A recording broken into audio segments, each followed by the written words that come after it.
Je suis ici à Koussanar, à l'entrée de Koussanar, le village de Koussanar, à 42 km de Tambacounda, entre Tambacounda et Dakar. Koussanar, sur la nationale 1, est une localité quand même pleine d'histoire. J'ai choisi de venir à Koussanar pour la bonne et simple raison que dans les années 82-83, à l'époque où je faisais ici à Radio Tambacounda un travail de journaliste en tant que jeune journaliste, j'animais une émission consacrée à la jeunesse qu'on appelle le village des jeunes. Et nous étions venus dans le cadre de la décentralisation de l'émission Village des jeunes à Koussanar. Et dans la même occasion, on en profitait pour faire des reportages, des interviews, des enquêtes pour agrémenter un peu le contenu de l'émission Village des jeunes. Et c'est dans le cadre de ces reportages, de ces interviews, que j'ai eu à rencontrer ici, à Koussanar Socé, qui se trouve au nord de la ville, donc au nord de la route nationale, que j'ai rencontré à l'époque le chef de village de Koussanar Socé.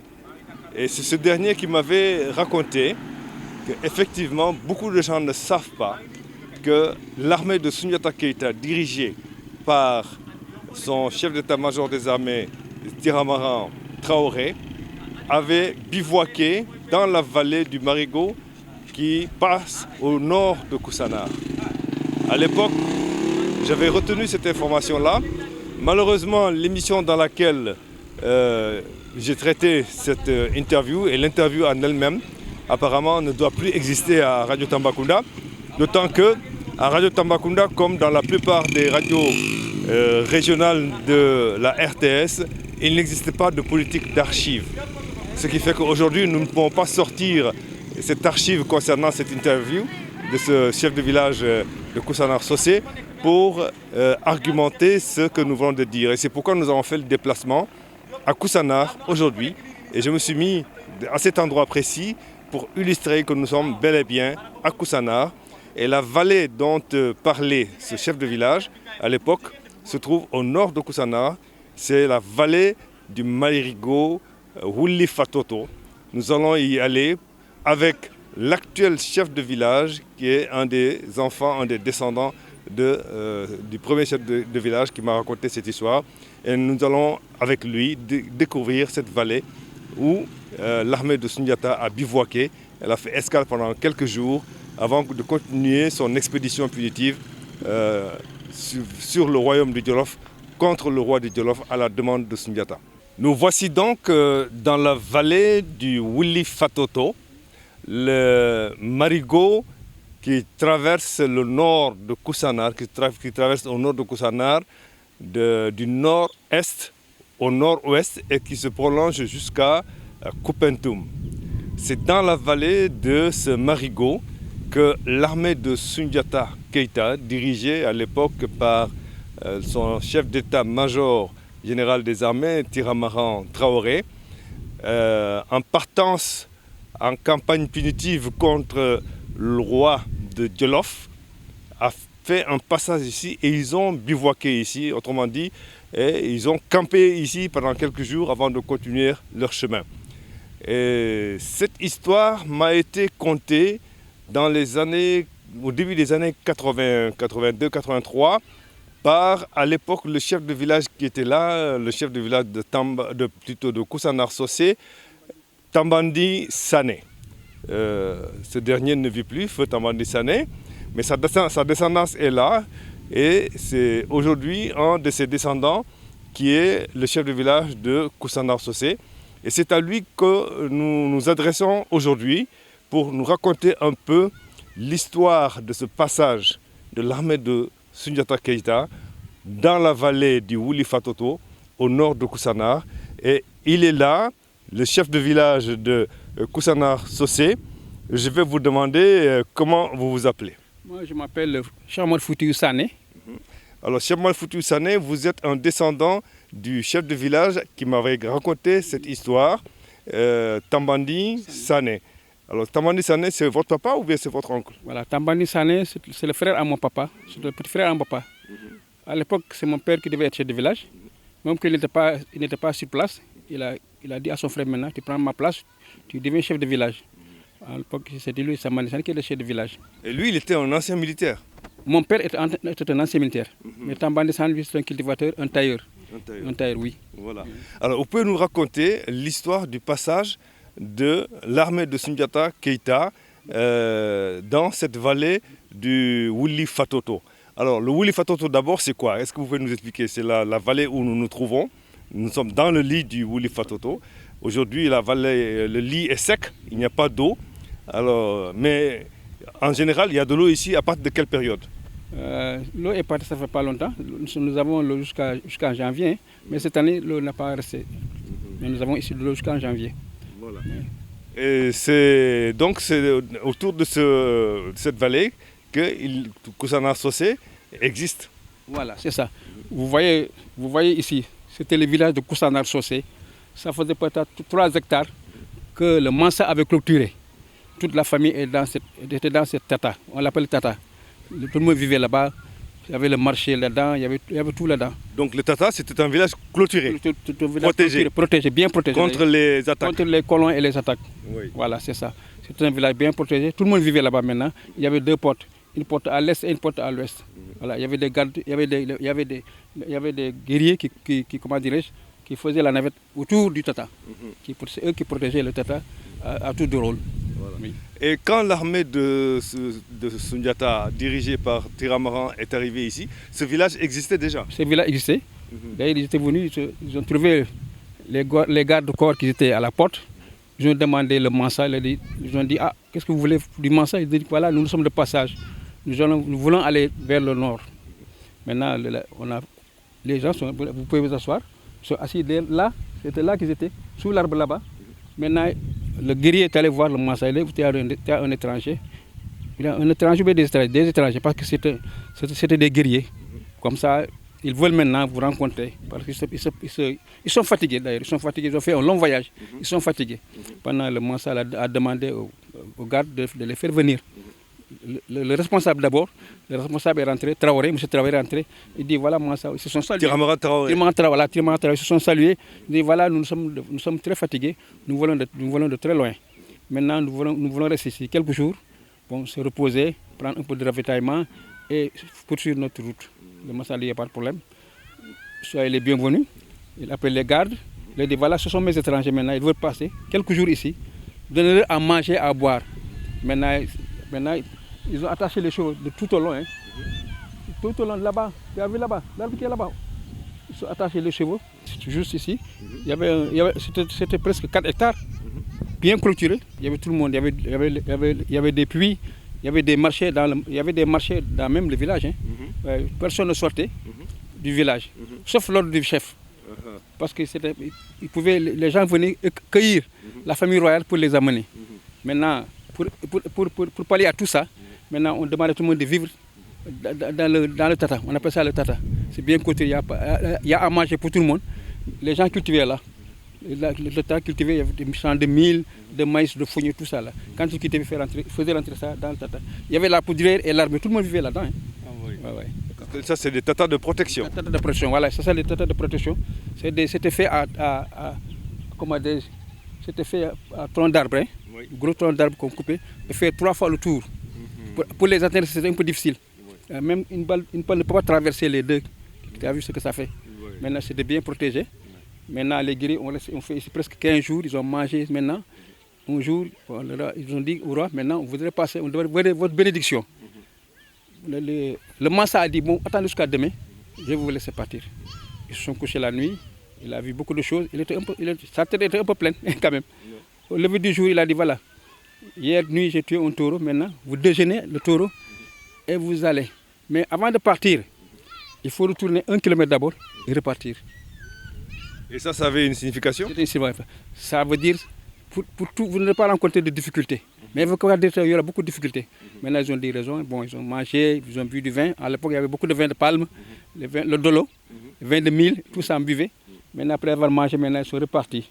1 kilomètre, en repartant, ils ne sont pas descendus. les chemins sont passés directement vers le Djolof. Ils partaient vers le Djolof à l'époque, oui. C'est comme ça que ça s'est passé. Ils se sont même donné des talismans. Hein. Le roi les a enlevé un talisman de son cou et a remis à Traoré, au cou de son cou. Il dit que ça, c'est pour vous protéger, toi et ta famille. Et je vous souhaite une bonne chance. Voilà. Comme ça que ça s'est passé. C'est ça. Alors, est-ce que beaucoup de gens étaient au courant de cette histoire? Pas beaucoup de gens. Parce que tu sais, ils sont un peu éloignés de la grande. À l'époque, il n'y avait pas la voie ferrée. Il n'y avait même pas de voie ferrée à l'époque. Il n'y a pas de voie ferrée. Il y a un à un qui habitait vers l'autre côté. Ce n'est pas tout le monde qui était au courant de ça. Ah ouais. Donc, à Koussanar, en réalité, ça a commencé ici. Ici, oui, ici. Ouais. C'est Koussanar Chaussée que tout a débuté. C'est Koussanar Chaussée que tout a débuté. Il y a accouché de Koussanar Escale. Maintenant, il y a Koussanar Escale. Mais Koussanar Escale vient de Koussanar Chaussée. Mais Koussanar Escale, qu'est-ce qui a amené Koussanar Escale? Koussanar Escale, c'est des étrangers qui venaient du Sine, qui venaient du Djolof, qui voudraient venir ici pour cultiver la terre. Parce qu'il y avait de la bonne terre à Koussanar. Ils sont venus voir le Massa, ils sont descendus vers la gare. Dès qu'ils sont venus, ils ont dit, on voudrait demander le chef du village de ce Koussanar. On a délégué quelqu'un, il était une fois, il a dit, nous venons de très loin, nous venons à la recherche, nous voulons cultiver la terre. Chez nous, il n'y a pas assez de terre et nous voulons rester ici. Bon, le Massa les a dit, d'où venez-vous, vous êtes de quelle langue? Ils ont dit, nous sommes des Wolofs. Nous sommes des Wolofs. Ils ont dit, des Wolofs, mais bon, là où vous êtes, restez là-bas, je vais venir vous trouver là-bas. Bon, ils sont restés là-bas. Pendant toute une journée, le Massa s'est déplacé ici avec ses gardes. Qu'est-ce que vous voulez? Ils ont expliqué, on veut cultiver la terre, on voudrait rester ici. Le Massa a dit, bon, vous ne pouvez pas rester ici, mais je vais aller avec vous quelque part. Je vais vous montrer là où vous serez, et vous serez là-bas, chef de village. Mais ne vous approchez pas de mon village. C'est comme ça que Koussanar Escale a débuté. Maintenant, ils sont restés là-bas, on les a donné des terres, ils ont cultivé, ils ont eu beaucoup de récoltes, ils ont dit, vraiment, Koussanar, c'est un bon village. Maintenant, est-ce que vous pouvez nous laisser rester ici? Il dit, si vous n'avez pas de problème, je peux vous laisser ici, vivre ici avant. C'est comme ça que Koussanar Escale est venu. Maintenant, ils sont restés ici, les Ablaye Diop, l'actuel chef du village, son arrière-grand-père, c'est là-bas, c'est lui qui était là-bas, là, à l'époque. Donc le mot Koussanar Escale, c'est quand même assez récent, c'est peut-être lié au chemin de fer. Voilà. Mais ce village de Wolof, qui sont des étrangers qui sont venus, ils s'appelaient toujours Koussanar, c'était pas Koussanar Escale. Le mot Escale est venu avec les Toubab. Voilà, bon. Koussanar, c'est pas Koussanar. Koussanar, c'est comment Sanar Sané. C'est les Français qui ont transformé le nom. Mais Koussanar, c'est comment Sanar. Comment Sanar? Et ça veut dire quoi? Ça veut dire Koussa, le village de Koussa Sanar. Comment Sané, c'était le chef. Donc c'est comment Sanar. Sanar, c'est le Massa. Comment Sanar. Comment, c'est le Massa. Sanar, c'est le prénom. Maintenant, le village s'appelle comment Sanar. Sané. C'est pourquoi on a ce qui a amené le nom de Koussanar. Mais lorsque les Toubabs sont revenus, ils ont rapproché de Koussanar. Mais ce n'est pas Koussanar, c'est comment Sanar. Le vrai nom. Le village s'appelait comment Sanar? Oui, comment Sanar Sané. C'est ça le nom de Koussanar. Mais avec l'arrivée des colons, ils ont dit c'est Koussanar. Le nom de Koussanar est parti comme ça. Le vrai nom de Koussanar, c'est comment Sanar.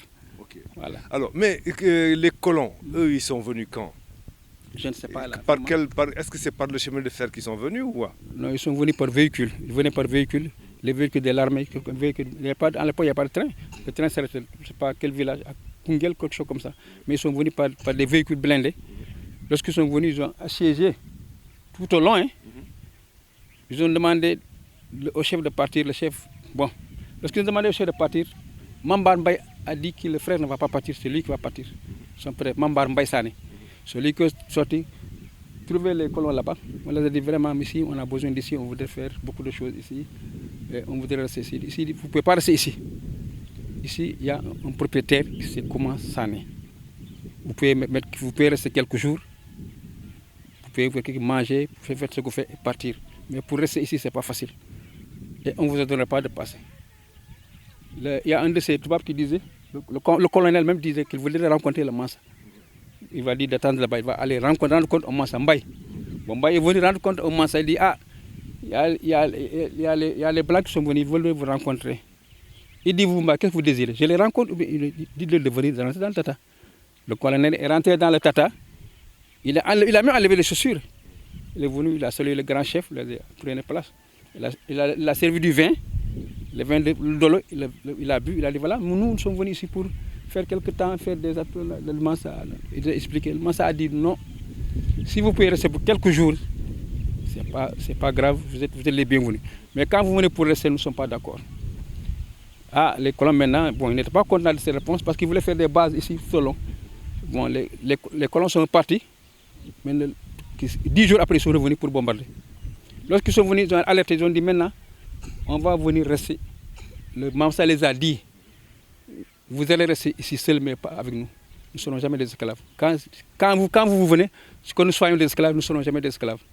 On va se battre jusqu'à la dernière minute. Ils sont venus, ils ont commencé à bombarder là-bas d'abord. Il y avait la poudrière de Mansa qui était là. Hein. Le Mansa, après tout le monde, il a dit tous ceux qui veulent partir fuir, n'ont qu'à fuir. Moi, Mansa, je ne partirai pas.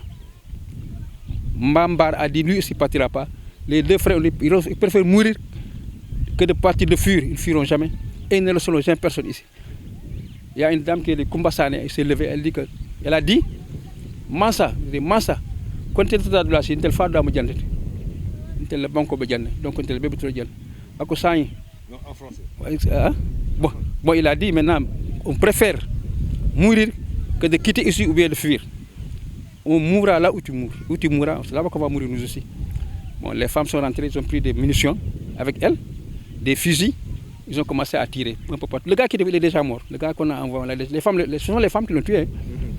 Le blanc. Le blanc, oui. Lorsque maintenant la bataille a duré, les femmes ont fermé les portes, toutes les portes. En ce moment, le Mansa était couché, il prenait son vin. Parce que les balles passaient de gauche à droite, mais ça ne touchait pas sa chambre. Bon, il a dit maintenant que tout le monde vienne. Et maintenant, c'est la fin. Parce qu'on ne peut pas résister à ça. Je voudrais vous demander mon dernier souhait. Le dernier souhait, c'est qu'on va mourir ici. Je dis qu'on va mourir ici, nous sommes d'accord. Donc, les femmes ont fermé toutes les portes. Une femme était à la poudrière. Elle a mis le feu à la poudrière. C'est comme ça que ça a explosé, avec beaucoup de blancs. Parce que les blancs étaient derrière les clôtures. Hein. Ils ont ceinturé 4 fois la clôture. Tu sais, avec une poudrière qui dégage, ça tue tout le monde. Parce que ça a tué des milliers de Français, les Français, les Espagnols, ils sont morts ici. C'est comme ça que ce village est éteint. Tout le monde est mort, tout le monde. Mbaye Sané, Mambar, tout le monde, ses frères, sont tous morts, les femmes. Sauf ceux qui étaient sortis. Sauf ceux qui étaient sortis. Parce qu'il y avait 6 personnes qui étaient sorties. Ils vont dire, c'est eux qui vont rencontrer l'histoire demain. Comment le courage que Mamba a fait et ses frères, ils sont sortis. Ce sont les Wali, il y a quelques Wali, quelques camarades qui sont à Koumbidja aujourd'hui, qui sont sortis. Mais tout le monde était mort, comme ça. Et donc, dans ce village-là, aujourd'hui, c'est l'emplacement actuel de l'ancien village dont vous parlez. Voilà, ce village que nous voyons ici, au-dessus de la colline. Voilà, le village que vous voyez, l'école que vous voyez comme ça, l'école. C'est dans le Tata, c'est au milieu du Tata, l'école. Parce que ça faisait au moins 4 hectares à 5 hectares qu'on a clôturé. L'école se trouve maintenant au milieu du Tata. Donc le village est devenu en même temps un cimetière. Le cimetière des gens qui ont refusé la colonisation. La colonisation. C'est un grand cimetière qui est là. C'est un grand cimetière qui est là. Le village est revenu se bâtir là-dessus. C'est le bâtir là-dessus. Et c'est le village là qu'on appelle Koussana Sosé, voilà. dont vous êtes le chef de village aujourd'hui. Aujourd'hui, le chef de village, le fils du chef de village. Ouais. Voilà. D'accord. C'est comme ça. Alors, quand l'armée de Sundiata est passée ici, alors, est-ce que tout s'est bien passé? Est-ce qu'il n'y a pas eu de malades? Est-ce qu'il n'y a pas eu de morts? Est-ce qu'ils sont tous partis Non, il y avait des malades, mais après, comment dirais-je, il y avait eu des malades. Parce que comme la route était longue, il y avait eu beaucoup de malades, on les a hospitalisés ici, avec le Mansa. On les soignait à base de feuilles, à base de poudre. Comme ça qu'on les a soignés. Maintenant, il n'y avait pas eu de mort. Ils sont partis sains et saufs. Parce que quand ils faisaient ces médicaments, ils buvaient, ils devenaient tout de suite guéris. Ils disaient, qu'est-ce qui ne va pas? Moi, j'ai fait mal ici, mais maintenant ça va. C'est comme ça qu'ils sont partis. Mais il n'y a pas eu de mort ni rien. Wuli Fatoto, ça signifie quoi? Wuli Fatoto, cela veut dire la terre du Wuli. C'est la terre de Wuli Fatoto, c'est-à-dire la terre de Wuli. La terre de Wuli. Ouais, la terre de Wuli. Mais Fatoto, ça veut dire aussi Marigot. Marigot, voilà, Fatoto, exactement. Fatoto, ça veut dire Marigot, c'est la terre de Wuli et sa rivière. Voilà. Et sa rivière, oui. Fatoto. Et c'est là où nous nous trouvons actuellement. Actuellement, nous sommes là où se trouve le cœur de Wuli Fatoto. Là où nous sommes comme ça. D'accord. Et vous avez été à l'école? Oui, j'ai été à l'école, j'étais à l'armée aussi. À l'armée. En 1979, j'étais au premier gaz, au premier groupement aérien sénégalais. C'est là-bas que j'ai libéré. Maintenant, je suis à la poste. Je suis à la poste comme distributeur de lettres. D'accord. Ouais. Okay. Ouais. Mais je vous remercie très bien. C'est nous qui vous remercions. Vraiment, c'est une fierté pour moi de vous rencontrer et vous remercier vraiment. Parce qu'il y a peu de gens qui viennent ici pour demander ce genre d'histoire, vraiment. Donc c'est un grand plaisir pour moi de vous rencontrer. Merci beaucoup. Merci beaucoup. Ok. Voilà donc nous étions avec Cheikh Fouti Sadé, qui est l'actuel chef de village de Koussanar Socé, qui nous a raconté l'histoire du passage de l'armée de Soundiata Keïta qui était en expédition punitive en direction du royaume de Djolof pour punir le roi de Djolof de l'affront qui avait été fait à une délégation mandingue qui est partie de Niani pour aller dans le Djolof pour chercher à nouer des relations diplomatiques avec le roi de Djolof, mais aussi cette délégation composée notamment de grands commerçants mandingues. Vous savez que les mandingues sont de grands commerçants, ce qu'on appelle les djoula, le djoula qui veut dire commerçant.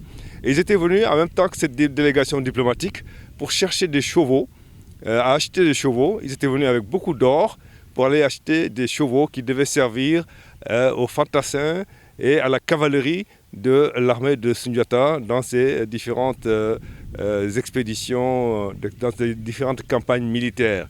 Et c'est donc le passage de cette armée ici sur la route du Djolof qui a fait escale au nord de Koussanar Socé. Ils ont bivouaqué dans la vallée de ce marigot qu'on appelle le Wuli Fatoto. Et vous avez entendu tout à l'heure les témoignages de Foutiou Sané, qui est un des descendants du premier chef de village mandingue, pour vous dire que quand l'armée de Soundiata passait ici, il y avait déjà un village mandingue ici.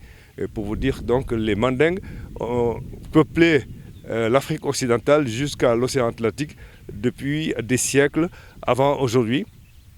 Contrairement à ce que beaucoup de gens peuvent penser, que la grande majorité de la population mandingue ici s'est formée à partir des immigrations dues à l'essor économique à l'époque coloniale. Mais l'époque coloniale a trouvé que déjà il y avait une bonne implantation mandingue et d'autres populations dans ces endroits, dans ces contrées de l'Afrique occidentale jusqu'à l'océan Atlantique. Ce qui explique d'ailleurs la présence mandingue sur les côtes occidentales de l'Afrique, le long du Cap-Vert, ce qui explique également la grande expédition qui avait mené des peuples mandingues sur les côtes américaines, où l'archéologie a révélé la présence des nègres, des présences d'objets négroïdes, avant l'avènement de Christophe Colomb dans cette zone. Donc des traces négroïdes précolombiens qui ont été découverts dans les Amériques et qui sont partis de la côte ouest au niveau du Cap-Vert. Donc ils sont partis avec beaucoup d'or, beaucoup d'argent pour aller chercher donc, des chevaux. Et quand ils sont arrivés au Djolof, le roi des Djolof n'a eu d'autre comportement que de saisir les biens de ces gens, de faire des prisonniers et laisser des messagers aller rapporter au roi Soundiata que lui, il n'a aucun respect pour les mandingues et qu'il n'a pas de lien à tisser avec les mandingues parce qu'il considère les mandingues comme des éleveurs de chiens. Alors ça, ce message, quand il est parvenu à l'empereur Soundiata, ce dernier voulait lui-même conduire l'expédition qui devait venir punir le roi du Djolof, mais c'est Tiramaran, qui était son chef d'état-major général des armées, qui s'est interposé, qui a dit que c'est son rôle à lui de régler cet affront. Et c'est pourquoi Soundiata a laissé Tiramaran diriger donc cette campagne punitive contre le roi du Djolof. Et l'armée qui a été levée pour cela est passée par ici, au nord de Koussanar. Voilà donc un peu cette histoire racontée. Le Mali étant, plutôt l'empire du Mandingue étant un empire très riche, et dans la zone de Niani, une zone aurifère, il semble-t-il que même ici il y avait beaucoup d'or, une zone très aurifère, riche en or, et ils étaient venus avec beaucoup de richesses, de l'argent, de l'or, pour chercher des chevaux dans le Djolof, où on pouvait trouver des pur sang arabes. Et voilà un peu l'histoire qui se répète.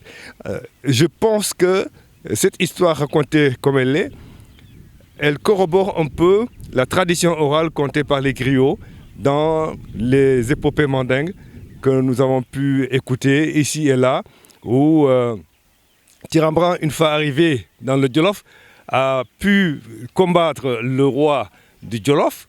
Et que le roi du Djolof, semble-t-il, d'après les versions rapportées par les traditionalistes, était quand même un roi qui bénéficiait de beaucoup de fétiches qui le protégeaient.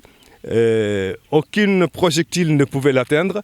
Et finalement, ce que Tiramran a fait, c'est de faire en sorte qu'on puisse le captiver pour le débarrasser de tous ces fétiches afin qu'on puisse l'éliminer. C'est au moment de l'éliminer maintenant que le roi du Djolof a dit à Tiramran: on peut tuer son ennemi sans l'humilier. Si tu veux me tuer, tue-moi, mais ne m'humilie pas. Alors donc cette histoire a été contée par les griots et je pense que beaucoup de gens peuvent se souvenir qu'en langue mandingue, on a ajouté ça à l'hymne du mandingue en disant que Tiebe Tiefara Imamalo Ikanamalo. Donc il a dit à Sundiata: un guerrier brave peut tuer un autre guerrier brave sans l'humilier. Donc Tiebe Tiefara Kasraima Malo Ikanam Malo. Voilà donc un peu l'histoire racontée ici sur le passage de l'armée de Sundiata dans le nord de Koussanar, dans la vallée du Wulifatoto.